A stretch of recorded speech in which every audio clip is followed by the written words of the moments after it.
की महिमा का प्रतिपादन किया गया। इस पुराण में परब्रह्म परमात्मा के मात्र रूप और उसकी उपासना का वर्णन है। भगवती आदि शक्ति की लीलाएं अनंत हैं।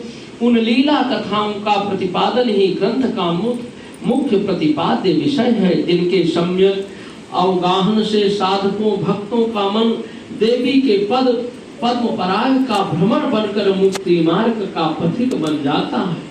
श्री वेद व्यास जी ने राजा जनमेजय को ये पुराण स्वयं सुनाया था।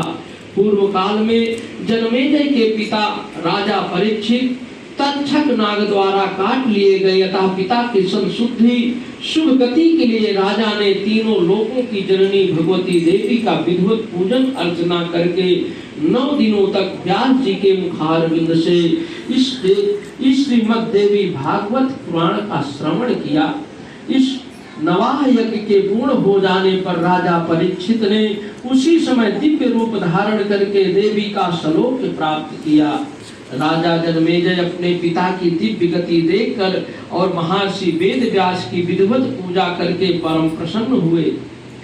18 पुराणों में यह श्रीमद् देवी भागवत पुराण सर्वश्रेष्ठ है तथा धर्म अर्थ काम और मोक्ष को प्रदान करने वाला है। इस पावन पुराण की महिमा कहाँ तक कही जाए, जो फल कठिन तपस्याओं व्रतों तीर्थ सेवन अनेक विध दान नियमों यज्ञों हवन एवं जप आदि के करने से नहीं प्राप्त होता है, वो फल मनुष्यों को श्रीमद् देवी भागवत के नवाह यज्ञ से प्राप्त हो जाता है।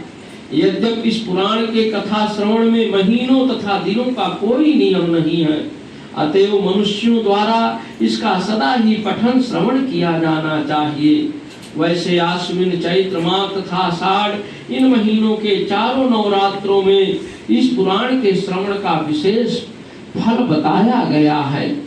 जिस घर में नित्य श्रीमद् देवी भागवत पुराण का पूजन किया जाता है, वो घर तीर्थ रूप हो जाता है तथा उसमें निवास करने वाले लोगों के पाप का नाश हो जाता है।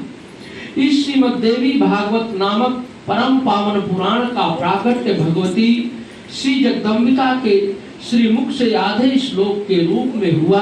तत्पश्चात शीश परंपरा से उसी का विस्तार हुआ। इस पुराण में 18,000 श्लोक हैं। श्री कृष्ण द्वैपायन वेद व्यास ने 12 स्कंधों में इसकी रचना की है। पूरे पुराण में कुल 318 अध्याय हैं। एक बार नैमिषारण्य में शौनक आदि महर्षियों ने मुनिवर सूत जी से स्वर्ग तथा मोक्ष का सुख प्रदान करने वाले और भगवती की उत्तम